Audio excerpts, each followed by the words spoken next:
نستعينه ونؤمن به ونتوكل عليه ونعوذ بالله من شرور أنفسنا ومن سيئات أعمالنا من يهده الله فلا مضل له ومن يضلله فلا هادي له وأشهد أن لا إله إلا الله وحده لا شريك له وأشهد أن محمدا عبده ورسوله أرسله بالهدى ودين الحق ليظهره على الدين كله ولو كره المشركون اللهم صل على محمد وعلى آل محمد كما صليت على إبراهيم وعلى آل إبراهيم إنك حميد مجيد اللهم بارك على محمد وعلى آل محمد كما باركت على إبراهيم وعلى آل إبراهيم إنك حميد مجيد أما بعد فإن أصدق الكتاب كتاب الله وخير السنن سنن محمد صلى الله عليه وسلم وشر الأمور محدثاتها وكل محدثة بدعة وكل بدعة ضلالة يا أيها الذين آمنوا أوصيكم أولا بتقوى الله أعوذ بالله من الشيطان الرجيم بسم الله الرحمن الرحيم يا أيها الذين آمنوا قوا أنفسكم وأهليكم نارا وقودها الناس والحجارة عليها ملائكة غلاظ شداد لا يعصون الله ما أمرهم ويفعلون ما يؤمرون. അള്ളാഹുവിൻ്റെ അടിമകളായ സഹോദരങ്ങൾ, അള്ളാഹുവിൻ്റെ വിധിവിലക്കുകൾ അനുസരിച്ച് ജീവിക്കാൻ എന്നെയും നിങ്ങളെയും ആദ്യമേ ഉണർത്തുകയാണ്, ഉപദേശിക്കുകയാണ്. അപ്രകാരം ജീവിച്ചു മരിക്കാൻ അള്ളാഹു നമ്മെ അനുഗ്രഹിക്കുമാറാകട്ടെ. ആധുനിക കാലഘട്ടത്തിൽ മനുഷ്യൻ ഏറ്റവും കൂടുതൽ വ്യാകുലപ്പെടുന്നത് തങ്ങളുടെ മക്കളുടെ കാര്യത്തിലാണ്. നമ്മൾ കേട്ടുകൊണ്ടിരിക്കുന്ന പല വാർത്തകളും നമ്മുടെ കൗമാരക്കാരിൽ നിന്നും അതേപോലെ യുവാക്കളിൽ നിന്നും കേട്ടുകൊണ്ടിരിക്കുന്നത് ഏറെ പ്രയാസപ്പെടുത്തുന്നതാണ്. കഴിഞ്ഞ ആഴ്ച നമ്മൾ സൂചിപ്പിച്ചത് ലഹരിയുമായി ബന്ധപ്പെട്ട കാര്യങ്ങളാണ്. വളർന്നു വരുന്ന കുട്ടികൾ ലഹരിക്ക് അടിമപ്പെട്ടു പോകുന്നത് നിമിത്തം കൊല ചെയ്യപ്പെടുന്ന മാതാപിതാക്കളുടെ എണ്ണം വർദ്ധിക്കുകയാണ്. അതേപോലെ പാശ്ചാത്യ രാജ്യങ്ങളിലൊക്കെ സഹപാഠികളെ വകവരുത്തിയിരുന്നൊരു കാലഘട്ടത്തിൽ നിന്ന് നമ്മുടെ സ്ഥലങ്ങളും നാടുകളും മാറിക്കൊണ്ടിരിക്കുകയാണ്. ഒന്ന് പറഞ്ഞ് രണ്ടാം വാക്കിന് കൊലയിലേക്കെത്തുന്ന വലിയ കലഹങ്ങൾക്ക് നിമിത്തമായി തീരുന്ന നമ്മുടെ മക്കളുടെ ഇടപെടലുകൾ എന്ന് പറയുന്നത്. അവരൊരാളെ ഇഷ്ടപ്പെടുകയാണ് എങ്കിൽ ആ പെൺകുട്ടി ഇഷ്ടത്തിന് സമ്മതിച്ചില്ല എങ്കിൽ ഒന്നുകിൽ അവളെ കൊല്ലുകയോ അതല്ലെങ്കിൽ സ്വയം മരിക്കുകയോ ചെയ്യുന്ന അവസ്ഥയിലേക്ക് കാര്യങ്ങൾ മാറിപ്പോകുന്നു. എവിടെയാണ് ഇത്രയും ഒരു ദുരന്തത്തിലേക്ക് നമ്മുടെ മക്കൾ എത്തിപ്പെടുന്നത്? വളരെ ആഴത്തിൽ ആലോചിക്കേണ്ടുന്ന ഒരു വിഷയമാണ് നമ്മൾ പറഞ്ഞു വരുന്നത്. ഒരു സമൂഹത്തെ രൂപപ്പെടുത്തുന്നതിലും ഒരു രാജ്യത്തിൻ്റെ ശോഭനമായ ഭാവിയിലും വിശ്വാസികൾ എന്ന നിലയിൽ നമുക്ക് പരലോകത്തും ഏറെ ഉപകാരപ്പെടുന്ന ഒരു സംഗതിയാണ് മക്കൾ എന്ന് പറയുന്നത്. അതുകൊണ്ട് തന്നെ മറ്റേതെന്തിനേക്കാളും ഗൗരവത്തോടു കൂടി മക്കളുടെ കാര്യങ്ങൾ നമ്മൾ അന്വേഷിക്കുകയും പഠിക്കുകയും ചെയ്യേണ്ടതുണ്ട്. ഇസ്ലാമികമായ ഉദ്ബോധനങ്ങളിൽ മക്കളുമായി ബന്ധപ്പെട്ട കാര്യങ്ങൾ മക്കളുണ്ടാകുന്നതിന് മുമ്പ് തന്നെ വിവാഹഘട്ടത്തിൽ തന്നെ അത്തരം ആലോചനകൾ നമുക്കുണ്ടാകണമെന്നത് അള്ളാഹുവിൻ്റെ കിതാബിൽ നിന്നും പ്രവാചക ചര്യയിൽ നിന്നും കാണാൻ കഴിയുന്നതാണ്. 4 കാര്യങ്ങൾക്ക് വേണ്ടി ഇണകളെ പരിഗണിക്കപ്പെട്ടൊരു കാലഘട്ടത്തിൽ അള്ളാഹുവിൻ്റെ റസൂല് പറഞ്ഞു, അബൂദാവൂദ് റിപ്പോർട്ട് ചെയ്ത ഹദീസിൽ കാണാം, ഫൽഫദ് ബിദാത്തിദ്ദീൻ തരിബത്ത് യദാക്, ദീനുള്ളവളെ നീ തിരഞ്ഞെടുക്കുക, നിന്റെ കയ്യിൽ മണ്ണ് പുരണ്ടാലും. അടുത്തൊരു തലമുറയുടെ സൃഷ്ടിപ്പ് എന്ന് പറയുന്നത് നമ്മുടെ മക്കളുടെ സ്വഭാവ രൂപീകരണത്തിൽ ഏറ്റവും കൂടുതലായി അവരെ സ്വാധീനിക്കാൻ കഴിയുന്നത് പിതാക്കൾക്കല്ല, മറിച്ച് മാതാക്കൾക്കാണ്.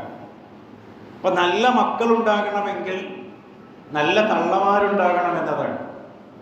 അതുകൊണ്ട് തന്നെ ആ ആലോചനയിൽ ഏറ്റവും പരമപ്രധാനമായിട്ടുള്ളത് നമ്മുടെ ഇണകളെ തിരഞ്ഞെടുക്കുന്ന കാര്യത്തിൽ തന്നെ അന്തർലീനമായിട്ടുണ്ട് എന്നതാണ്. ഹാഫിദ് ഇബ്രാഹിം അദ്ദേഹത്തിന് ഒരു കവിതയിൽ അദ്ദേഹം പറയുന്നുണ്ട്, അൽ ഉമ്മു മദ്രസത്തുൻ ഇദാ അദത്തുഹ, ഉമ്മയാണ് ഒന്നാമത്തെ പാഠശാല എന്ന് പറയുന്നത്.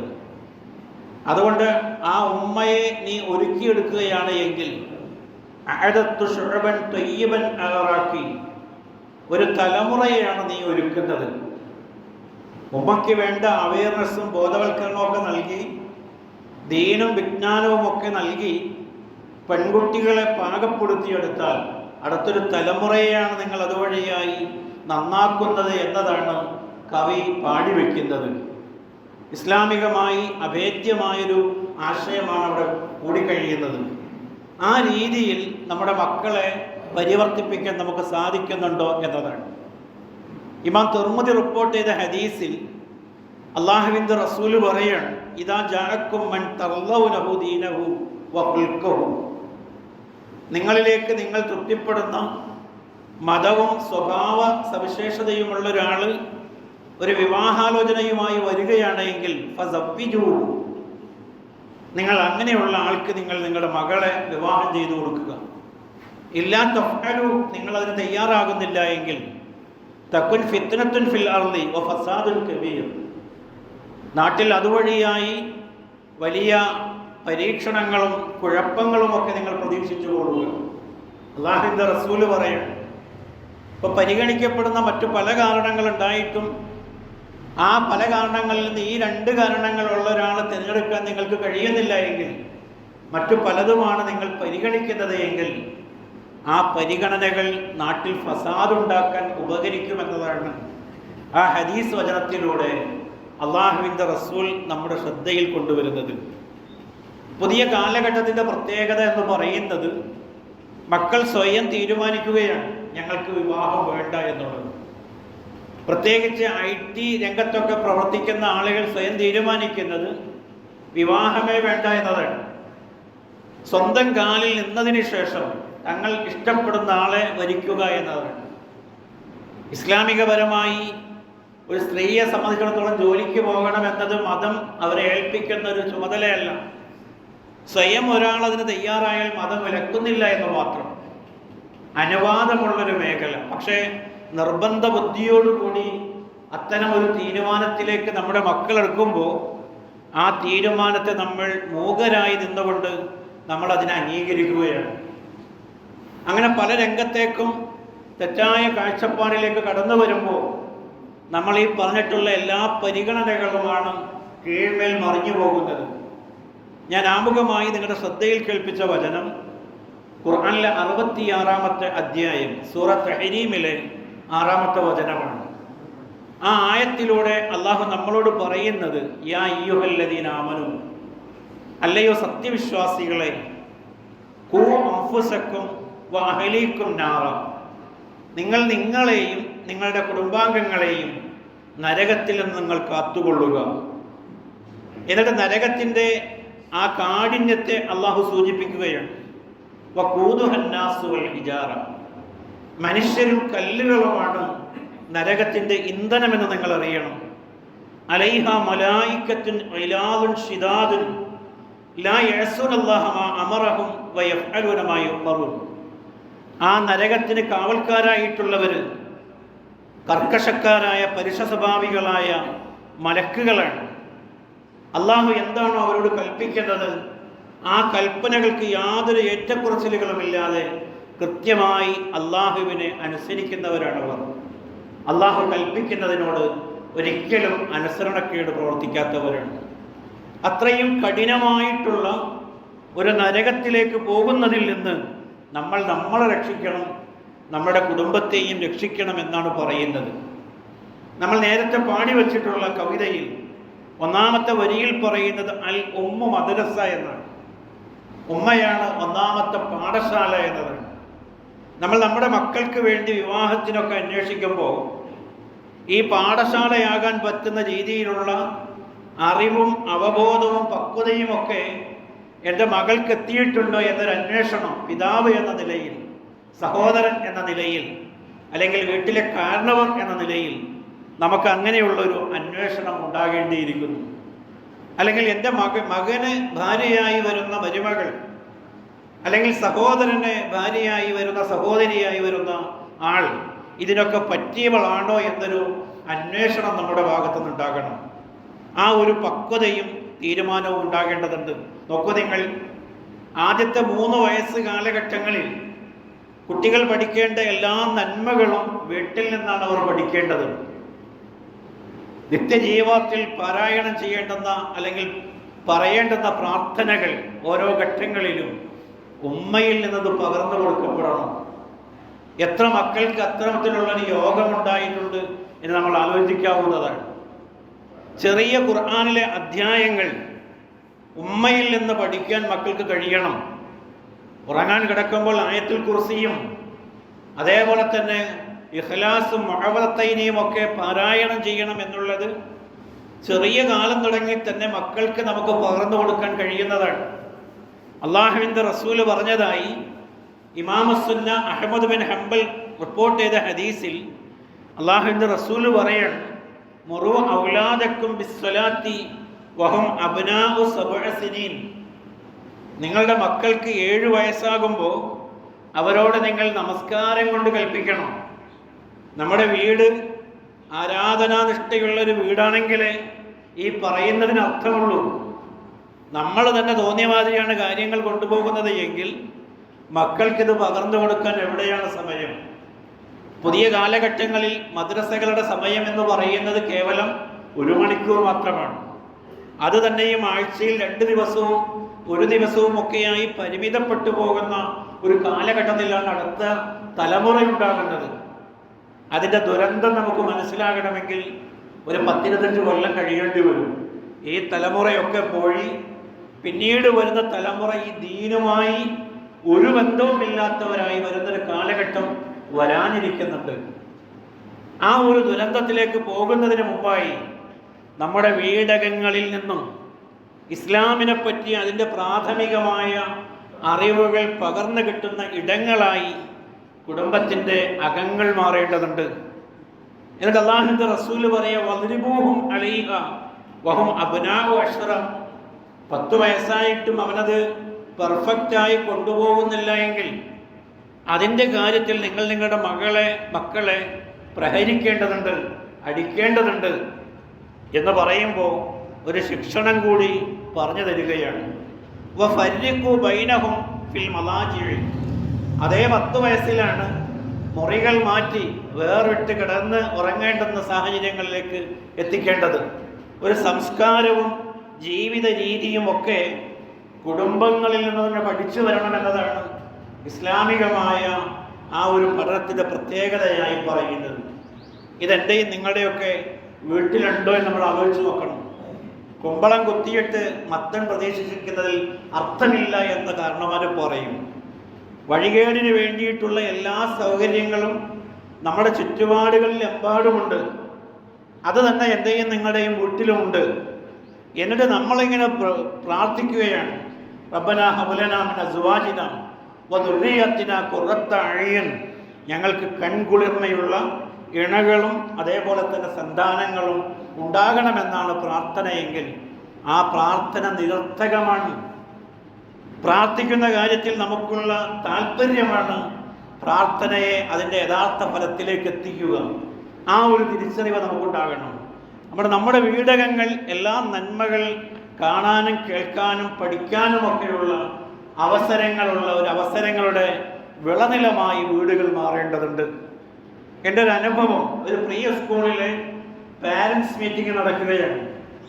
അതിൽ ഓരോരുത്തരുടെയും കുട്ടികളുടെ അനുഭവങ്ങൾ പറയുന്നിടത്ത് ഒരു രക്ഷിതാവ് എഴുന്നേറ്റെന്ന് പറയാൻ, എൻ്റെ മകളെ ഞാൻ ഈ സ്കൂളിൽ കൊണ്ട് ആക്കിയതിനു ശേഷം എൻ്റെ വീട്ടിലുണ്ടായ മാറ്റം എന്നെ അത്ഭുതപ്പെടുത്തി എന്നതാണ്. എൻ്റെ വീട്ടിൽ ഖുർആൻ പാരായണം ഉണ്ടായിരുന്നില്ല.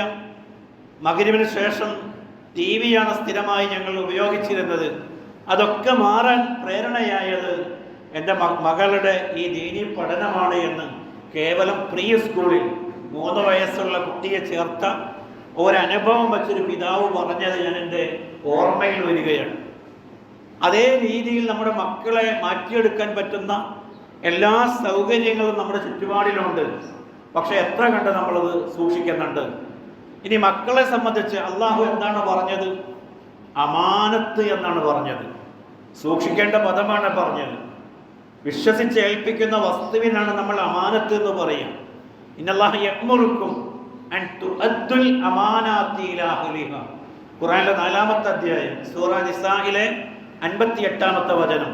തീർച്ചയായും അള്ളാഹു നിങ്ങളോട് കൽപ്പിക്കുന്നത് അമാനത്തുകൾ അതിൻ്റെ അവകാശികൾക്ക് വകവച്ച് കൊടുക്കാനാണ്. മക്കളെ അള്ളാഹു നമുക്ക് ദാനമായി ഒപ്പം അമാനത്തായി വിശ്വസിച്ചേൽപ്പിക്കുകയാണ്. എത്ര കണ്ട് നമുക്ക് ആയുസ്സുണ്ട് എന്ന് നമുക്കറിയില്ല, തിട്ടമില്ല. പക്ഷെ ആ ആയുസ് വരെയും ഈ അമാനത്തിനെ കൃത്യമായി സൂക്ഷിക്കാൻ നമ്മൾ ഓരോരുത്തരും ബാധ്യസ്ഥരാണ്. ഖുർആൻ അത് പറയുന്ന മറ്റു ഭാഗങ്ങളൊക്കെ ശ്രദ്ധിച്ചു നോക്കേണ്ടതുണ്ട്. 8-ാമത്തെ അധ്യായം സൂറ അൻഫാലിലെ 27-ാമത്തെ വചനം. യാ അയ്യുഹല്ലദീന ആമനൂ, അല്ലയോ സത്യവിശ്വാസികളെ, ലാ തഖൂനുല്ലാഹ വറസൂൽ, നിങ്ങൾ അല്ലാഹനെയും അവൻ്റെ പ്രവാചകനെയും വഞ്ചിക്കരുത്. വതഖൂനു അമാനാത്തിക്കും, നിങ്ങളെ അള്ളാഹു ഏൽപ്പിച്ചിട്ടുള്ള അമാനത്തുകളിലും നിങ്ങൾ വഞ്ചന കാണിക്കരുത്. വഅൻതും തഅലമൂൻ, നിങ്ങൾ അറിവുള്ളവരായിരിക്കെ.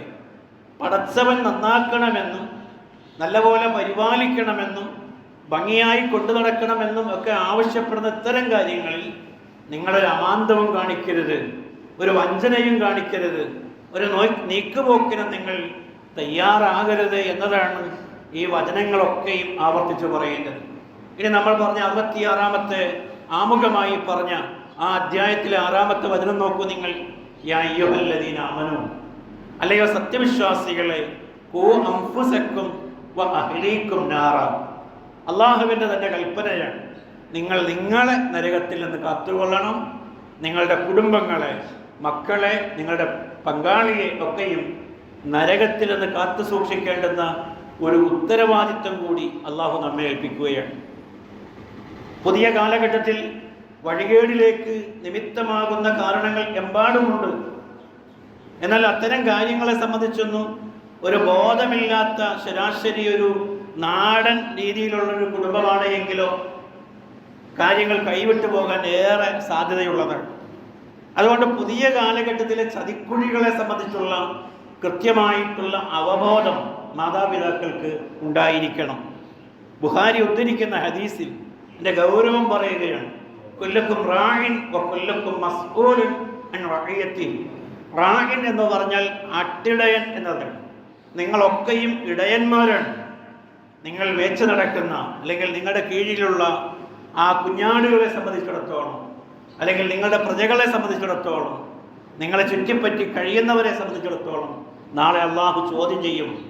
എന്നിട്ട് പ്രവാചകൻ പറയാൻ വൽ മർഅത്തു, അവൾ സ്ത്രീയെ സംബന്ധിച്ചിടത്തോളം റാഇയത്തുൻ, തീർച്ചയായും അവൾ ചുമതലബോധമുള്ള ഒരു നേതൃത്വമുള്ളവളാണ്.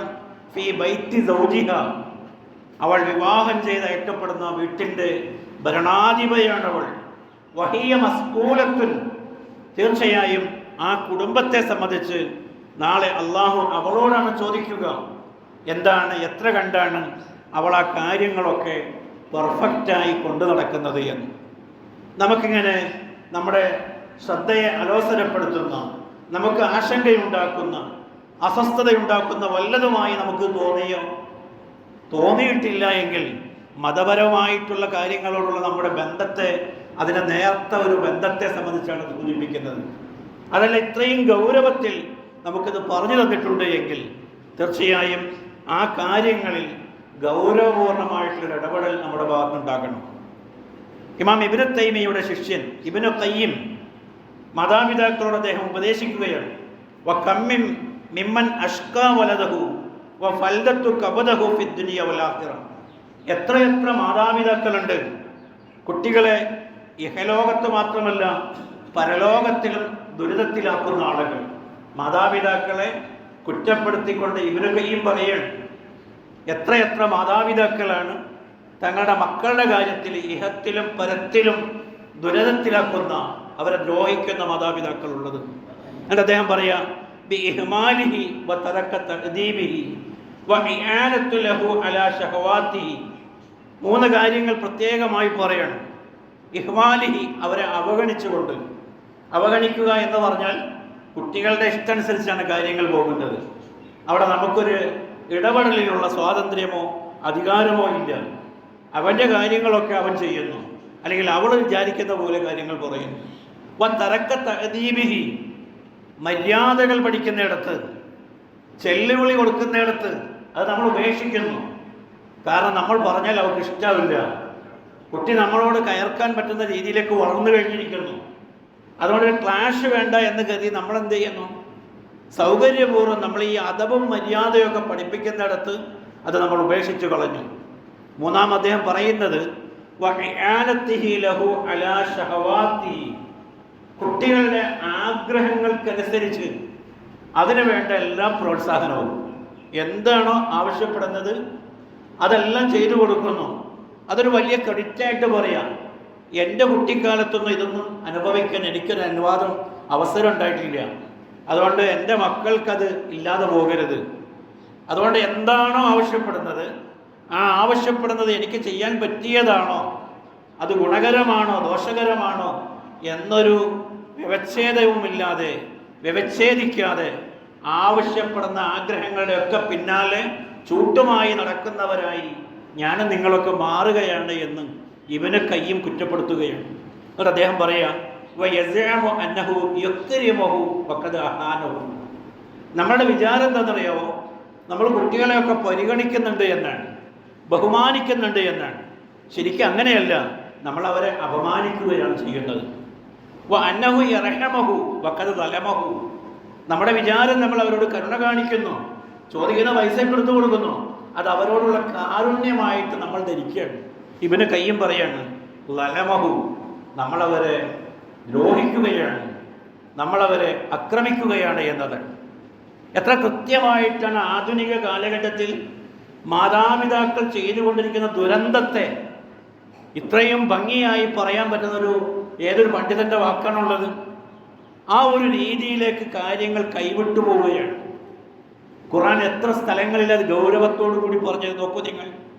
64-ാമത്തെ അധ്യായം സൂറത്ത് തഗാബൂനിലെ 14-ാമത്തെ വചനം അല്ലാഹ് പറയാ, ഇന്ന മിൻ അസ്വാജിക്കും വ ഔലാദിക്കും അദുവ്വുൻ ലക്കും, തീർച്ചയായും നിങ്ങളുടെ മക്കളും അതേപോലെ തന്നെ നിങ്ങളുടെ സമ്പത്തും നിങ്ങളുടെ ശത്രുക്കളാണ്. മക്കളെയും സമ്പത്തിനെയും ശത്രുസ്ഥാനത്ത്, അല്ലെങ്കിൽ ഇണകളെയും ശത്രുസ്ഥാനത്ത് നിർത്തുകയാണ്. മക്കളും ഇണകളും ശത്രുക്കളാണ് എന്ന് പറയുകയാണ്. എങ്ങനെയാണ് നമ്മുടെ മക്കളും നമ്മുടെ ഭാര്യമാരും നമ്മുടെ ശത്രുക്കളാകുന്നത്?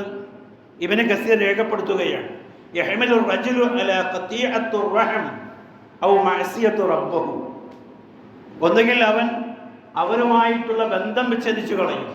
കുടുംബബന്ധം ചേർക്കാൻ ഭാര്യയുടെ ഉപദേശം മതിയാകും, മക്കൾ പറഞ്ഞത് മതിയാകും.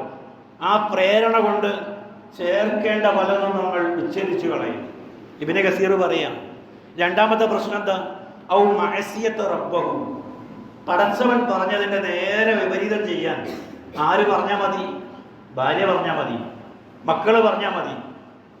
ചില വിവാഹ സമയത്ത് നടക്കുന്ന പേക്കൂത്തുകൾ, കണ്ണീര് വാർത്തുകൊണ്ട് പള്ളിയിൽ പോയ അജ്ഞാരായ വാപ്പ അങ്ങനെ നിൽക്കുന്നുണ്ടാവും, മൊയന്തുപോലെ. ഇടപെടാൻ കഴിയുന്നില്ല. കാരണം എല്ലാ കാര്യങ്ങളും തീരുമാനിക്കേണ്ടത് അവിടെ മറ്റു ചില ആളുകളാണ്. പിതാവ് എന്ന രീതിയിൽ ഒരു റഫറിയുടെ റോളെടുക്കാൻ കഴിയാതെ പോകുന്ന ആള്. അതൊക്കെയല്ലേ ഇബ്നു കസീർ പറഞ്ഞതിൻ്റെ അർത്ഥം എന്ന് പറയുന്നത്. തൻ്റെ രക്ഷിതാവിൻ്റെ നോടുള്ള അനുസരണക്കേടാണ് എന്ന് പറയുമ്പോൾ അവിടെ ഇടപെടാൻ ഈ പിതാവിന് പറ്റണില്ല. അതേ വചനത്തിന് തൊട്ട് താഴെ 15-ാമത്തെ വചനം 64-ാമത്തെ അധ്യായത്തിലെ വഅലമു, നിങ്ങൾ അറിയണം, അന്നമാ അംവാലുക്കും ഔലാദുക്കും ഫിത്ന, തീർച്ചയായും നിങ്ങളുടെ ഇണകളും നിങ്ങളുടെ മുതലുകളും നിങ്ങളുടെ സന്താനങ്ങളും പരീക്ഷണമാണ്. അള്ളാഹു നൽകിയിട്ടുള്ള പണം ഒരു പരീക്ഷണമാണ് എന്നതുപോലെ തന്നെയാണ് അവിടെ പറഞ്ഞത് നിങ്ങളുടെ മക്കളും പരീക്ഷണമാണ് എന്നത്. ആ പരീക്ഷണത്തെ വിവരിക്കുകയാണ്. ലിയഅലമ മൻ യുഅ്തിയഹു മിമ്മൻ യഅസി, ആരാണ് അള്ളാഹുവിനെ അനുസരിക്കുക, അനുസരണക്കേട് കാണിക്കുക മക്കളുടെ കാര്യത്തിൽ. അപ്പം നേരത്തെയുള്ള കുറേ ഉപദേശങ്ങൾ നമ്മൾ കേട്ടു. മക്കളോട് ചെലുത്തേണ്ടത്, ചെയ്തു കൊടുക്കേണ്ടത്, അവർക്കിടയിൽ നമ്മൾ കൃത്യമായി നീതി പാലിക്കേണ്ടതൊക്കെയും ആ മര്യാദകളൊക്കെ പാലിക്കാൻ അള്ളാഹുവിനെ അനുസരിക്കാൻ എത്ര പേർക്ക് കഴിയുന്നു, ആരൊക്കെ അനുസരണക്കേട് കാണിക്കുന്നു എന്നുള്ളതാണ്. ഇബ്രാഹിം നബി അലൈഹിസ്സലാം തൻ്റെ പ്രാർത്ഥനയിൽ അദ്ദേഹം പ്രത്യേകമായി പറഞ്ഞു, റബ്ബി ജഅൽ ഹാദൽ ബലദ ആമിന. എൻ്റെ രക്ഷിതാവെ, ഞാൻ ഈ അധിവസിക്കുന്ന ഈ ഭൂപ്രദേശം നിർഭയത്വമുള്ളതാക്കി തീർക്കണമേ. ഏതൊരാളും അയാൾ ജീവിക്കുന്ന നാടിനെ പറ്റിയുള്ള വലിയൊരു കാഴ്ചപ്പാടാണ് പറയുന്നത്. നിർഭയത്വമുള്ളതായിരിക്കണം, ആശങ്കയും അസ്വസ്ഥതയും ഇല്ലാത്ത ഒരിടമായി നാട് മാറേണ്ടതുണ്ട്. പിന്നീട് അദ്ദേഹം പറയുന്നത് വജനബനി വബനിയ, എന്നെയും എൻ്റെ മക്കളെയും അകറ്റേണമേ, അൻ നഅ്ബുദൽ അസ്നാം, വിഗ്രഹങ്ങളെ, പടച്ചവന് പുറമെയുള്ളവരെ ആരാധിക്കുന്നതിൽ നിന്ന് എന്നെയും എൻ്റെ മക്കളെയും അകറ്റേണമേ എന്നത് മക്കളുണ്ടായ ശേഷമുള്ള പ്രാർത്ഥനയല്ല, അതിനു മുന്നേ പ്രാർത്ഥിക്കുകയാണ്. അതിനു വേണ്ട പ്രതലമൊരുക്കുകയാണ്, കൃത്യമായ കാഴ്ചപ്പാട് സൃഷ്ടിക്കുകയാണ്. എങ്ങനെയാണ് ജീവിതത്തിലേക്ക് മക്കളെ കൊണ്ടുപോകേണ്ടത് എന്ന്. നമ്മുടെ മക്കൾ ഒറ്റക്കായി പോകുമ്പോൾ നമ്മൾ വല്ലാതെ ഭയപ്പെടുകയാണ്. വഴികേടിലാകാൻ എമ്പാടും സാധ്യതയുണ്ട് എന്നതാണ് നമ്മൾ ഭയപ്പെടുന്നത്. നോക്കൂ നിങ്ങൾ, 31-ാമത്തെ അധ്യായത്തിൻ്റെ പേര് ലുക്മാൻ എന്നതാണ്. ലുക്മാൻ അലൈഹിസ്സലാം തൻ്റെ മകനെ വിളിച്ചുകൊണ്ട് നൽകുന്ന 10ഓളം ഉപദേശങ്ങളാണ് ആ അധ്യായത്തിന് ആ പേര് വരാനുള്ള കാരണം. അതിൽ അദ്ദേഹം പറയുന്നുണ്ട് 16-ാമത്തെ വചനത്തിൽ, യാ ബുനയ്യ, പൊന്നു മോനെ എന്നാണ് വിളിക്കുന്നത്. ആ വിളിയിൽ തന്നെയും ഒരു കുട്ടിയും തന്നിൽ നിന്ന് അകന്നു പോകാതെ തന്നിലേക്ക് വരാൻ പറ്റുന്ന രീതിയിലുള്ള സ്നേഹമസൃണമായ, സ്നേഹം പൊതിഞ്ഞ കൃത്യമായൊരു അഭിസംബോധനയാണ്. നമ്മൾ നമ്മുടെ മക്കളെ എന്താണ് വിളിക്കുന്നത് ആലോചിക്കാവുന്നതാണ്. ഖുർആനിലെ പിതാക്കൾ മക്കളോട് വിളിക്കുന്നതും മക്കൾ പിതാക്കളോട് വിളിക്കുന്നതുമൊക്കെയും പ്രത്യേകമായി പരാമർശിക്കേണ്ടതാണ്. മക്കൾ വിളിക്കുമ്പോൾ യാ അബത്തി, അല്ലയോ പൊന്നു പിതാവേ എന്നാണ്. മക്കളെ വിളിക്കുമ്പോൾ യാ ബുനയ്യ, യാ ബനിയ്യ എന്നൊക്കെ പ്രത്യേകമായി കാണാം. അവിടെയൊക്കെയും ഈ സ്നേഹമുണ്ട്. ഈ പറയുന്ന കാര്യം കേട്ടുകൊള്ളുക. ഇന്നഹ ഇൻതകു മിസ്കാലു ഹബ്ബത്തിൻ മിൻ ഖർദൽ, ഒരു കാര്യമുണ്ടല്ലോ, എന്തുമായിക്കൊള്ളട്ടെ, ആ കാര്യം ഒരു കടുകുമണിയോളമുള്ളതാണ് എങ്കിൽ ഫതകുൻ ഫീ സഹറത്തിൻ, അത് ഏതെങ്കിലും പാറയുടെ ഇടുക്കിലാണ് എങ്കിലും ഔ ഫിസ് സമാവാത്തി ഔ ഫിൽ അർദ്, അത് ഭൂമിയിലോ ആകാശത്തിൻ്റെ ഏതെങ്കിലും ഇടങ്ങളിലാണ് എങ്കിലും യഅതി ബിഹല്ലാഹ്, അല്ലാഹ് അത് കൊണ്ടുവരും. ഇന്നല്ലാഹ ലത്തീഫുൻ ഖബീർ, അള്ളാഹു എല്ലാം സൂക്ഷ്മമായി അറിയുന്നവനും സൂക്ഷ്മജ്ഞാനിയുമാണ് പടച്ചവൻ. മകനെ വിളിച്ചിട്ട് പ്രായപൂർത്തിയാകുന്നതിന് മുമ്പ് ആ മകനോടുള്ള പിതാവിൻ്റെ ഉപദേശമാണ്, നീ എവിടെ പോയിരുന്നാലും എന്ത് ചെയ്താലും അതൊരു കടുകുമണിയോളമുള്ള കാര്യമാണെങ്കിലും റബ്ബത് കൊണ്ടുവരും എന്നുള്ളതാണ്. ഇത് ഈ മൈൻഡ് ട്യൂണിങ്ങിൽ കൃത്യമായി മക്കളുടെ മനസ്സിൽ ഇത് വച്ചു കൊടുക്കുകയാണ്.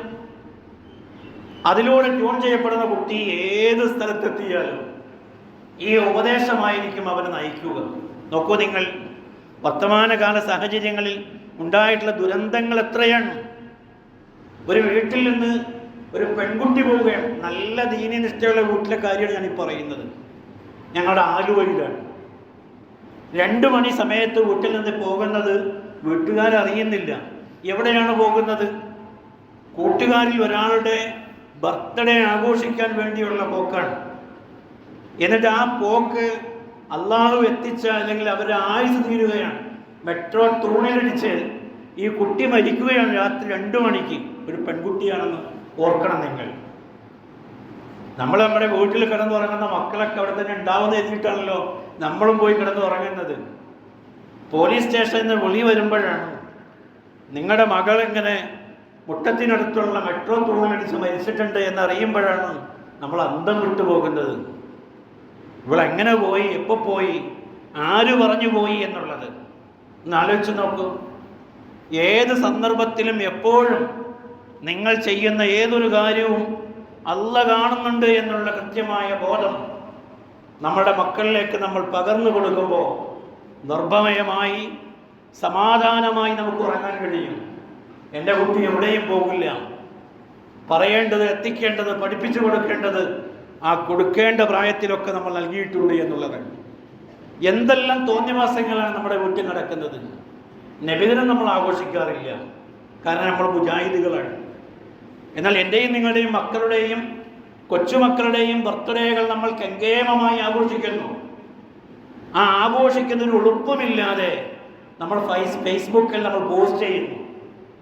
ഞാൻ ഈ തോന്നിയാസമൊക്കെ കാണിക്കുന്നത് ഞങ്ങളൊക്കെ കുറച്ച് നിലവാരമുള്ള തരത്തിലാണ് എന്ന് നിങ്ങളും ആരോഗ്യം മനസ്സിലാക്കണം എന്നതല്ലേ അതിൻ്റെ ധ്വനി എന്ന് പറയുന്നത്. അതേ കുട്ടികളാണ് കല്യാണം ഉറപ്പിച്ചു കഴിഞ്ഞാൽ അന്യനായ പുരുഷൻ്റെ കൂടെ സേവ് ഡേ എന്ന് പറയുന്ന രീതിയിൽ പാടിയും ആടിയും ഫോട്ടോഷൂട്ടും വീഡിയോയും ഒക്കെ ആയിട്ട് നടക്കാം. കല്യാണം 2 മാസം കഴിഞ്ഞിട്ടേ ഉള്ളൂ. പക്ഷെ എല്ലാ പ്രവർത്തനങ്ങളും ഇപ്പോൾ കഴിഞ്ഞിരിക്കുന്നു. അത് നിങ്ങളെ സ്വകാര്യമായി കയ്യിൽ മാത്രമല്ല, ഞങ്ങളെപ്പോലുള്ള സാധുക്കൾ കാണാൻ സോഷ്യൽ മീഡിയയിലേക്ക് അത് കൊണ്ടുവന്നിടാൻ. നമ്മളിത് കണ്ടു നോക്കാൻ, ഇത് ഇന്നോൻ്റെ മോളാണല്ലോ, എന്തു പറ്റി ഇവർക്കൊക്കെ? കൊള്ളാവുന്ന പള്ളിക്കമ്മിറ്റിയിലെയും സംഘടനയിലെയും ഒക്കെ ഭാരവാഹികളാണല്ലോ ഇവരെന്ന് നമ്മളിങ്ങനെ മൂക്കത്ത് വിരൽ വെച്ച് പോകേണ്ടെന്ന ദാരുണമായ അവസ്ഥയിലേക്ക് നമ്മൾ എത്തിച്ചു. ഇനി നമുക്ക് അങ്ങനെ ഒരു അവസ്ഥയാണ് നമ്മുടെ വീടുകളിലെങ്കിൽ നമുക്ക് കണ്ണീര് തോന്നുന്നത് നേരം ഉണ്ടാവില്ല. കണ്ണീര് കൊണ്ട് നമ്മൾ കൈ കഴുകേണ്ടി വരും. അതുകൊണ്ട് കൃത്യമായൊരു അവബോധം, കൃത്യമായൊരു പെരുമാറ്റച്ചട്ടം വേണ്ടത് സമൂഹത്തിലല്ല, അവനവൻ്റെ വീട്ടിലാണ്. എൻ്റെ മക്കൾ ഇങ്ങനെയൊന്നും ഇല്ല എന്ന് ഉറപ്പുവരുത്താൻ ഓരോ പിതാവിനും കഴിയേണ്ടതുണ്ട്. മക്കളുടെ നല്ല ഭാവിക്ക് വേണ്ടി പ്രാർത്ഥിക്കണം. ഏതെങ്കിലും നിലക്ക് മുതലുകൾ വർദ്ധിപ്പിക്കുന്നതിന് വേണ്ടിയുള്ള പ്രാർത്ഥനയിൽ പരിമിതപ്പെട്ടു പോകരുത് പ്രാർത്ഥന. ഇമാം അഹമ്മദ് റിപ്പോർട്ട് ചെയ്ത ഹദീസിൽ അല്ലാഹുവിൻ്റെ റസൂല് പറയുന്നു, സലാസു ദഅവാത്തിൻ മുസ്തജാബാത്തുൻ ലാ ശക്ക ഫീഹിന്ന. അല്ലാഹുവിൻ്റെ റസൂല് പറഞ്ഞു, 3 വിഭാഗം ആളുകളുടെ പ്രാർത്ഥനകൾക്ക് ഉത്തരമില്ലാതിരിക്കുകയില്ല, ഒരു സംശയവും വേണ്ട, ഉത്തരം ഉണ്ടാവുക തന്നെ ചെയ്യും. ദഅവത്തുൽ മദ്ലൂം, മർദ്ദിതനായ ഒരാളുടെ പ്രാർത്ഥന, അയാൾക്കും അല്ലാഹുവിനും ഇടയിൽ ഒരു മറയുമില്ല എന്നാണ് പറയുന്നത്. രണ്ടാമതായി പറഞ്ഞത് വദഅവത്തുൽ വാലിദ്, മക്കൾക്ക് വേണ്ടിയുള്ള മാതാപിതാക്കളുടെ പ്രാർത്ഥന എന്ന് പറയുന്നത്. മൂന്നാമത് പറഞ്ഞത് വദഅവത്തുൽ മുസാഫിർ, യാത്രക്കാരനായ ആളുടെ പ്രാർത്ഥന.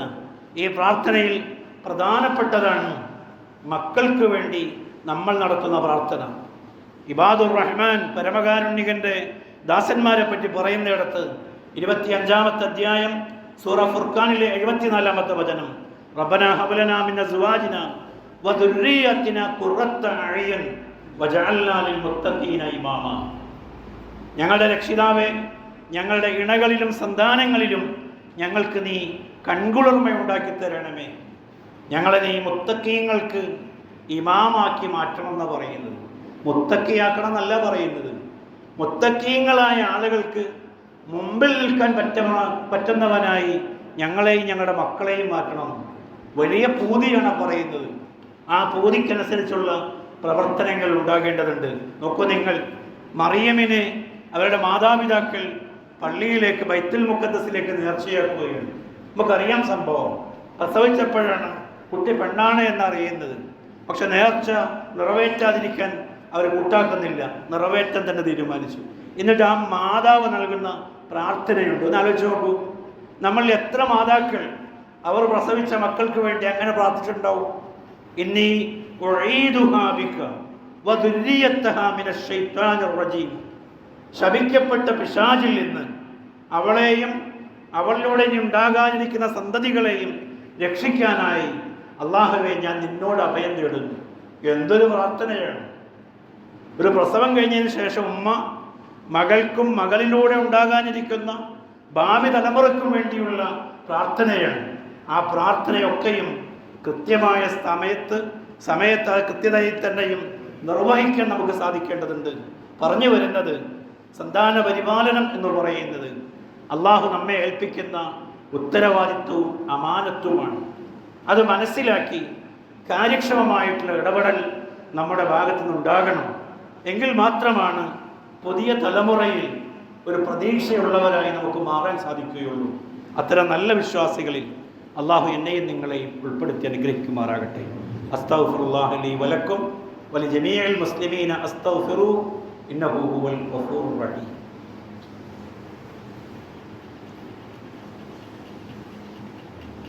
അൽഹംദുലില്ലാഹ് അസ്സലാത്തു വസ്സലാമു അലാ റസൂലില്ലാഹ് വഅലാ ആലിഹി വസഹ്ബിഹി അജ്മഈൻ. യാ അയ്യുഹല്ലദീന ആമനൂ ഉസീക്കും സാനിയൻ ബിത്തഖ്വല്ലാഹ്. അള്ളാഹുവിൻ്റെ അടിമകളായ സഹോദരങ്ങളെ, അള്ളാഹുവിൻ്റെ വിധിവിലക്കുകൾ അനുസരിച്ച് ജീവിക്കാൻ ഒരിക്കൽ കൂടെ എന്നെയും നിങ്ങളെയും ഉണർത്തുകയാണ്, ഉപദേശിക്കുകയാണ്. അപ്രകാരം ജീവിച്ചു മരിക്കാൻ അള്ളാഹു നമ്മെ അനുഗ്രഹിക്കുമാറാകട്ടെ. നമ്മൾ മനസ്സിലാക്കിയതുപോലെ നമ്മുടെ രാജ്യം ഏറ്റവും ദുരിതമായിട്ടുള്ള, പ്രത്യേകിച്ച് മുസ്ലിങ്ങളായ ആളുകൾക്ക് ദുരിതമായിട്ടുള്ളൊരവസ്ഥയിലേക്ക് നീങ്ങിപ്പോവുകയാണ്. ഇപ്പോൾ ഉണ്ടായിട്ടിരിക്കുന്ന പ്രശ്നമെന്ന് പറയുന്നത് വഖഫുമായി ബന്ധപ്പെട്ടതാണ്. വഖഫ് സ്വത്തുക്കളെ സംബന്ധിച്ചിടത്തോളം 1950 ഇന്ത്യ മഹാരാജ്യത്ത് വഖഫ് ആക്ട് നിലവിൽ വരുന്നത്. മതപരമായി തൻ്റെ സ്വത്ത് ഭാവിയിൽ എങ്ങനെ നിർവഹിക്കണം എന്ന കൃത്യമായ കാഴ്ചപ്പാടോടുകൂടി നമ്മുടെ പൂർവികരായ ആളുകൾ നീക്കി വച്ചിട്ടുള്ള സ്വത്തുവകകളാണ് വഖഫ് എന്ന് പറയുന്നത്. ആ വഖഫ് സ്വത്തുക്കളുടെ അതിൻ്റെ ഡോക്യുമെൻസുകളൊക്കെയും കൃത്യമല്ല എങ്കിൽ, അതിലെന്തെങ്കിലും പോരായ്മകളുണ്ട് എങ്കിൽ, അത്തരം മുതലുകളൊക്കെയും രേഖകൾ പൂർണ്ണമല്ലാത്തതിൻ്റെ പേരിൽ സർക്കാരിലേക്ക് കണ്ടുകെട്ടാനിരിക്കുന്നു എന്നതാണ്. അതാണ് അതിൻ്റെ ഒരു ദുരന്തമെന്ന് പറയുന്നത്. അപ്പോൾ ഒരു കാര്യം നമ്മൾ ചെയ്യേണ്ടതുണ്ട്. നമ്മുടെ പക്കൽ വഖഫുമായി ബന്ധപ്പെട്ട രേഖകളൊക്കെയും കൃത്യമാക്കി വയ്ക്കാൻ ഇതിലൂടെ നമുക്ക് സാധിക്കേണ്ടതുണ്ട്. എന്നാൽ മറ്റു മതങ്ങളുടെ കാര്യങ്ങളിൽ നമ്മളെക്കാളൊക്കെയും 2-3 ആഴ്ചകൾക്ക് മുമ്പ് നമ്മൾ വിശദമായി പറഞ്ഞു പോയതാണ്. അത്തരം സ്വത്തുക്കളുടെ കാര്യത്തിൽ ഇവിടെ ഈ ഭരണകൂടങ്ങൾ കൃത്യമായി കാണുകയോ ഇടപെടുകയോ ചെയ്യുന്നില്ല. അപ്പോൾ ഇവിടെ ജനാധിപത്യപരമായിട്ടുള്ള ഒരു പ്രതിഷേധം കൃത്യമായി നമ്മുടെ ഭാഗത്ത് നിന്ന് ഉണ്ടാകേണ്ടതുണ്ട്. ആ ഒരു സംഗതി ഏതു മാർഗത്തിലൂടെയാണോ പ്രതിഷേധിക്കേണ്ടത്, ആ പ്രതിഷേധത്തിൽ നമ്മളെല്ലാവരും, മുസ്ലിം സമൂഹം എന്ന നിലയിൽ നമ്മളെല്ലാവരും ഏകോപിച്ച് നിൽക്കേണ്ടതുണ്ട്. 2-ാം തീയതി ഞായറാഴ്ച 4:30 മണിക്ക് കോഴിക്കോട് മുതലക്കുളം മൈതാനിയിൽ വെച്ചുകൊണ്ട് ഒരു ബഹുജന സംഗമം സംഘടിപ്പിക്കുന്നുണ്ട്. കഴിയുന്ന ആളുകളൊക്കെയും അത്തരം പരിപാടിയിൽ ഭാഗവാക്കാകണമെന്ന് അറിയിക്കുകയാണ്. മറ്റൊരു കാര്യം, KNM സംസ്ഥാന സെക്രട്ടറി M. മുഹമ്മദ് മദനി ഇന്നലെ മരിച്ചതായി വിവരം കിട്ടിയിരിക്കുന്നു. അള്ളാഹു അദ്ദേഹത്തിന് പുറത്തു കൊടുക്കുമാറാകട്ടെ. മഗ്ഫിറത്തും മർഹമത്തും നൽകി അള്ളാഹു അദ്ദേഹത്തെ അനുഗ്രഹിക്കുമാറാകട്ടെ.